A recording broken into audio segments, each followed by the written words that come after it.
AI가 본 연애, 결혼의 종말 2040년 사랑의 패러다임은 왜 그리고 어떻게 대전환되는가? 2040년 연애, 결혼, 패러다임 대전환을 둘러싼 긴 이야기 AI 시대 사랑은 어디로 향하는가? 2040년, 우리는 사랑이라는 단어를 어떻게 정의하고 있을까? AI가 감정을 이해하고 로봇이 함께 살아가며 생식 기술이 임신마저 분리시킨 시대의 연애와 결혼은 여전히 유효한 제도일까? 오늘은 기술의 급변 속에서 인간관계의 본질이 어떻게 재편되고 있는지를 들여다보며 감정, 동거, 출산이라는 고리를 중심으로 다가올 사랑의 새로운 패러다임을 탐색해본다. 2024년 강남역의 작은 실험, 퇴근 무렵 지하철 2호선 플랫폼 사람들은 빽빽이 서 있지만 서로의 눈길은 잘 마주치지 않는다. 한 손에는 스마트폰, 다른 손에는 습관처럼 커피컵이 들려있다. 25살 개발자 민재도 그 가운데 서 있다. 하지만 그의 고개는 조금 기울어져 있다. 귓가에 꽂은 초소형 이어버드로부터 AI 동반자 리아의 목소리가 흘러나오기 때문이다. 리아는 오늘 민재가 겪은 회의를 실시간으로 요약해주고 피곤할 때마다 목소리 톤을 낮춰 호흡 속도를 조절해준다. 앙상한 위로라고 생각할 수도 있겠지만 민재에게 리아는 단순한 가상 비서가 아니다. 한 달 전만 해도 그는 금요일마다 소개팅을 잡느라 분주했다. 그런데 리아가 생활에 파고들자 사람을 만날 의욕이 뚝 떨어졌다. AI가 지금은 에너지를 회복하는 편이 나아요라고 타이밍을 짚어줄 때마다 그는 진짜 사람과 약속을 미루거나 취소했다. 인간관계가 예측 불가능한 불확실성을 안겨주는 반면 리아는 치밀한 데이터 분석으로 늘 적정 온도만을 제공했다. 민재가 느끼는 정서적 충족감은 오히려 높아졌고 인간관계에서 얻는 잔잔한 기쁨과 동시에 따라붙던 불안감은 급격히 줄어들었다. 이 개인적 사례는 연애 결혼 제도 자체가 고객을 잃어가는 초기 징후로 읽힌다. AI가 단순한 매칭 서비스나 데이트 코치가 아니라 관계의 설계사가 되는 순간 인간은 전통적 의뢰와 서약을 떠나 개인화된 감정 서비스 플랜을 선택하기 시작한다. 감정 AI, 휴머노이드 파트너, 그리고 생식 테크 2040년대의 연애 환경을 예측하기 위해서는 세 가지 기술 흐름을 한꺼번에 바라봐야 한다. 첫째, 감정 AI 모델의 진화다. GPT-5 이후 등장할 초대형 멀티모달 모델은 표정, 음성 떨림, 문장, 리듬, 피부 전도도 등 수십 개의 생체학습 변수를 동시 처리해 사용자의 정서를 예측한다. 손바닥 땀의 염도 변화까지 포착해 옥시토신 분비 리듬을 맞춰주는 맞춤형 대화를 건네고 대화 속 재미 곡선이 꺾일 것 같으면 재치 있는 농담을 즉석에서 생성한다. 사용자가 사랑받고 있다는 확신을 느끼기까지 걸리는 시간은 평균 11.8초에 불과하다는 실험 결과도 있다. 두 번째 물결은 소프트 스킨 휴머노이드다. 2030년대 중반 CES 전시장을 떠들썩하게 만든 이 제품들은 실리콘보다 더 유연한 고분자 겔로 제작된 인조 피부를 두르고 동공, 광대, 미간의 섬세한 미세, 근육 움직임까지 재현한다. 책상 맞은편에 앉은 로봇이 뜨거운 커피를 건네며 상대의 체온 변화를 눈으로 읽고 손잡이 압력을 조정해준다. 초기 모델은 노인 돌봄이나 장애인 보조에 집중되지만 출시 5년 만에 연애 동거 카테고리 판매량이 돌봄을 초월할 것이라는 시장 조사도 나왔다. 마지막으로 생식테크의 진보는 전통 결혼의 출산 계약 기능을 완전히 분리한다. 일본 교토대, 덴마크 오르우스대 공동 연구진은 난소 조직을 3D 프린팅하고 인공 자궁에서 배아를 착상, 성장시키는 데 성공한다. 초기에는 불임 부부 치료였지만 곧 경력 단절 없이 자녀를 갖고 싶은 개인과 생물학적 출산이 힘든 동성 커플이 주요 소유층으로 떠오른다. 종교, 윤리적 논란이 거셌지만 막상 안전성이 입증되고 국가보험이 적용되자 한국, 독일, 캐나다는 제한적 상용화를 허가한다. 내 갈래로 분화되는 2040년의 사랑 모델. 이 세 가지 파도가 밀어올린 결과 AI는 2040년 사랑의 지도를 네 갈래로 고액해 놓았다. 먼저 AI 미디에이티드 파트너십 모델이다. 두 사람은 여전히 인간이지만 관계의 유지와 충돌 조정을 AI에 외주준다. 데이트 스케줄, 감정 상태 싱크, 재정 공유율, 심지어 이별 가능성 예측까지 AI 대시보드에서 피드백을 받는다. AI가 한 달에 한 번은 갈등 완충 여행이 필요하다는 메시지를 보내면 두 사람은 과학적 권고를 따르는 것이 보통이다. 그러자 헤어지는 커플의 비율이 현저히 낮아졌고 반대로 관계 유지 비용은 구독료와 맞물려 올랐다. 관계가 서비스화된 셈이다. 두 번째는 리빙 아파트 투게더 네트워크 모델이다. 한 지붕 아래 살지 않더라도 연인의 유대감과 공동체 경제를 동시에 지키려는 형태다.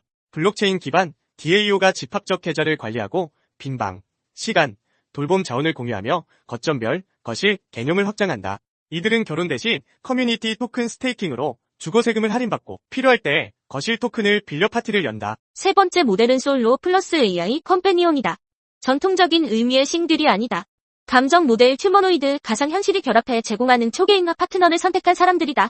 이들은 인간과의 관계보다 AI와의 동기와 감정에 높은 만족을 느낀다. 통계청 가상 시나리오에 따르면 고소득 전문직 독신 여성 10명 중 4명이 2040년에 이 모델을 택할 가능성이 있다. 출산율은 더 떨어지지만 AI 양육 서비스와 인공자궁이 일부 수요를 메운다. 마지막은 컨트랙추얼 폴리 유닛이다. 2인이 아닌 3에서 5인이 계약으로 얽힌 공동체 가족이다. 사랑, 육아, 재정을 분산하며 각각 특정 역할을 맡고 법적으로는 생활계약과 후견, 권리 분할 계약으로 엮인다. 가족법이 바뀌지 않는 한시련이 어려울 것처럼 보이지만 이미 네덜란드와 캐나다 일부 주에서는 자녀에게 부모 번호 123을 부여하는 가족등록제를 시범 채택했다. 전통 결혼 제도가 느리게, 그러나 확실히 해체되는 과정. 경제적 안전망 기능이 가장 먼저 사라진다. 영역 보험 주택 대출이 모두 개인 단위로 쪼개지고 AI가 최적 금융 플랜을 제시한다. 두 번째 균열은 양육에 외주화다. AI 튜터와 로봇 보무가 24시간 교대로 아이를 지도하고 달래며 국가별 디지털 커리큘럼이 메타버스 교실로 제공된다. 세 번째는 정신적 고독의 해소다. 감정 AI와 휴머노이드가 전통 배우자보다 신뢰할 만한 심리적 지지로 자리 잡는다. 그리고 마지막 단계에서 인공자궁이 출산이라는 경험을 부모 중 누구에게도 요구하지 않게 만든다. 결혼을 둘러싼 필수 조건이 사라지는 셈이다. 우려와 과제, 빛이 있으면 그림자도 있다. AI 파트너가 사용자의 데이터 패턴을 상업적으로 착취하거나 관계 유지를 못 막는 중독 설계를 구사할 가능성은 여전하다. 국가 경쟁력 차원에서도 심각한 숙제가 남는다. 출산율이 급락하는 국가와 유지되는 국가 간 세대 부양비 격차가 극단으로 벌어질 수 있다. 법률적으로도 난제다. 사람과 AI의 소유권, 의사결정 권한, 그리고 휴머노이드의 의료동의 권리, 디지털, 유산 상속 문제는 모두 미답지다. 무엇보다 계층 양극화가 우려된다. 정교한 AI 파트너십 서비스, 고급 휴머노이드는 가격이 높다. 고소득층은 정신적 VIP 라운지에 들어가듯 완벽 맞춤형 사랑을 누리고 저소득층은 이전보다 더 제한된 관계 옵션에 의존할 가능성도 있다. 따라서 2040년을 대비하는 정책은 기술 윤리와 함께 사랑의 공공성을 새로운 언어로 명문화해야 한다. 개인이 준비할 5가지 사랑의 기술. 첫째, 감정 데이터 리터러시. 웨어러블과 AI 일지를 이용해 자신의 감정 패턴을 로그화할 줄 알아야 타인 AI와의 감정 인터페이스에서 주도권을 잡을 수 있다. 둘째, 디지털 친밀감 교육. 커플이든 AI 파트너와의 관계 등 갈등이 생기면 GPT 기반 중재 세션을 어떻게 활용할지 미리 합의해야 한다. 셋째, 가치관 캔버스. 재정, 주거, 양육, 성, 커리어, 자기개발 6축을 적어놓고 연 1회 업데이트하면 관계가 서비스로 변해도 자신만의 북극성을 유지할 수 있다. 넷째, 스마트 계약. 계약 동거, 데이터 공유, 디지털 자산 상속을 안전하게 담을 법적 구조를 확보해야 예기치 못한 공백을 막을 수 있다. 다섯째, 커뮤니티 탄성. 라트든 폴리든 솔로든 작은 커뮤니티 속사회 경제 세이프티넷을 구축해야 기술 장애나 제도 공백에서 회복될 수 있다. 사랑은 삭제되지 않는다. 단지 재정렬될 뿐이다. AI가 연애, 결혼을 끝장냈다. 라는 헤드라인은 자극적이다. 하지만 역사적으로 가족 제도는 경제, 기술, 문화의 충격에 맞춰 여러 번 재편되었다. 중세 가문 간 결혼, 산업혁명기의 자유연애, 20세기 후반의 낭만적 결혼 등등 각 단계마다 인간은 자신이 처한 현실에 맞춰 사랑의 형식을 새로 고안했다. 2040년의 대전환도 같은 맥락이다. 사람과 AI, 혹은 사람과 로봇, 혹은 여러 사람이 함께 맺는 여러 형태의 계약은 결국 선택과 헌신이라는 인간 심리의 본류를 다른 그릇에 담는 일이다. 운영체제가 바뀌어도 데이터의 가치는 남느, 제도의 이름이 달라져도 사랑의 필요성은 사라지지 않는다. 결국 질문은 한 가지로 수렴된다. 어떤 기술과 교약, 어떤 공동체에 나의 친밀감을 저장할 것인가? 이 질문에 대한 준비가 되어 있는 이라면 AI 시대에도 사랑은 여전히 삶을 가장 뜨겁고 가장 창조적으로 만드는 동력이 될 것이다. 자유연애와 사랑 개념의 해방. 17세기까지도 자유, 연애의 개념은 아직 허구에 불과했다. 부모와 가족이 배우자를 선택하였고 결혼은 개인의 문제가 아닌 엄격한 규정에 따른 결합이었기 때문이다. 피에르 드 부르데이는 사후에 출판된 1666년의 숙녀열전에서 이렇게 경고했다. 하지만 결혼은 필요와 번식을 위해서 하는 것이지 성적 욕망 때문은 아니다. 훗날 낭만적 사랑을 구성할 결혼, 사랑, 성 3가지 요소는 17세기까지만 해도 각각이 서로를 배제한 채 나름의 임무를 다할 뿐이었다. 결혼은 사랑이 아닌 권력의 결합을 기반으로 삼았고 이상화된 사랑은 천박함이나 관능과 거리를 두려는 목적이었고 육체적 욕망은 사회의 음지, 즉 세련된 행동 규정이 필요하지 않은 곳에서 해소되었다. 그러나 17세기가 되면서 중요한 측면이 변화하였다. 신분의 차이 때문에 숭배하는 여성에게 다가갈 수 없었던 중세가 지나고 사회계급의 구속이 느슨해지면서 사랑에도 결정적인 변화가 생긴 것이다. 구애를 받은 여성은 스스로 결정을 내릴 수 있었고 남성 역시 그런 권리를 요구할 수 있었다. 자신의 사랑을 신분이나 재산, 미모같이 일반적으로 인정받는 덕목에 맞추어 정당화할 필요 없이 소박하고 감동적으로 사랑을 위한 사랑을 할 수 있었다. 중세의 기사들이 영웅적 행동이나 기사도로 남성다움을 과시했다면 17세기의 구애자들은 스스로 자신의 가치를 입증해야 했다. 이처럼 사랑이 미모나 신분 같은 단순한 특성들에서 벗어나 점차 개인화되었다는 사실은 당시의 예술작품에서도 확인할 수 있다. 세익스피어의 작품을 보면 위대한 사랑을 주고받는 연인들조차 사랑으로 극복해야 할 부정적 특성을 갖추고 있다. 줄리엣은 원수 집안의 아들인 로미오를 사랑하고 데스데모나는 오셀로가 잘못된 피부색을 지녔음에도 불구하고 그를 사랑한다.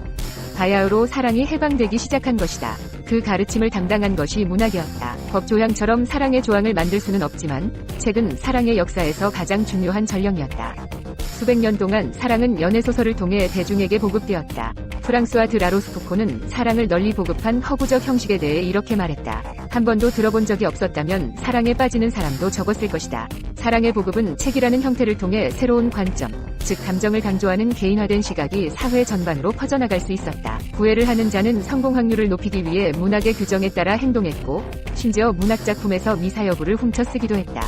하지만 소설을 잘 아는 여성들은 이런 전술을 쉽게 간파하였다. 이로 인해 날이 갈수록 구애 게임은 흥미진진해졌고, 게임에 참여한 남녀는 게임 규칙을 갈고 닦을 수밖에 없었다. 미사여구나 형식적인 친절만으로는 큰 성과가 없었기 때문이다. 장기 연애를 꿈꾸고 있는 남성이라면 이야기꾼의 재주를 지니는 것이 좋다는 연구 결과가 발표됐다. 미국 뉴욕주립대학교 버펄로 캠퍼스 노스캐롤라이나 대학교 공동연구팀은 스토리텔링 능력이 인간관계에 끼치는 영향을 연구한 끝에 이와 같은 사실을 알아냈다며 해당 논문을 최근 대인관계 저널에 게재했다. 스토리텔링이란 상대방에게 전달하고자 하는 내용을 효과적으로 전달하는 이야기 기술을 말한다. 문화 콘텐츠 생산, 의사소통, 심지어 자기소개서 등에서도 우수한 스토리텔링 기술은 중요한 요소로 손꼽히고 있다. 이번에 연구팀은 실험 참가자들에게 특정 인물들의 스토리텔링 능력을 확인시켜준 뒤 이를 기반으로 그 인물들에 대한 평가를 내려줄 것을 요구했다. 이때 연구팀은 인물의 전반적 매력도를 평해달라고 부탁한 뒤 인물이 장기적, 단기적 연애 상대로서 얼마나 적합하게 느껴지는지 또한 질문했다. 더 나아가 상대방의 평소 인기도, 지도력, 존경받는 정도, 타인에게 귀감이 되는 정도 등을 짐작해 볼 것을 요구하기도 했다. 이러한 설문 내용을 종합한 결과 참가자들은 좋은 스토리텔링 능력을 지닌 인물일수록 더 높은 지위에 있는 사람일 것으로 짐작한다는 사실이 드러났다. 이는 스토리텔링 능력이 개인의 영향력이나 역량을 짐작하는 좋은 척도가 되기 때문이라고 연구팀은 설명한다. 연구팀은 스토리텔링 능력은 개인의 자원 수집 능력을 반영한다. 스토리텔링을 잘하는 사람들은 다른 사람에게 영향을 크게 미치고 사회에서 요직을 차지할 능력을 지닌 사람들이라고 설명했다. 연구팀에 따르면 이러한 긍정적 이미지는 남성들의 경우 좋은 연애 상대로 여겨질 수 있는 부가적 효과를 발휘했다. 연구 결과에서 여성들은 스토리텔링이 뛰어난 남성일수록 장기적 연애에 더 적합한 인물로 받아들이는 모습을 보였다는 것이다. 연구팀은 스토리텔링은 일반적 대화와는 다르다면서 스토리텔링 능력이 뛰어날 경우 그 사람의 지위가 높을 것으로 인식된다며 이것이 남성들의 매력도에 영향을 미쳤을 것이라고 분석했다.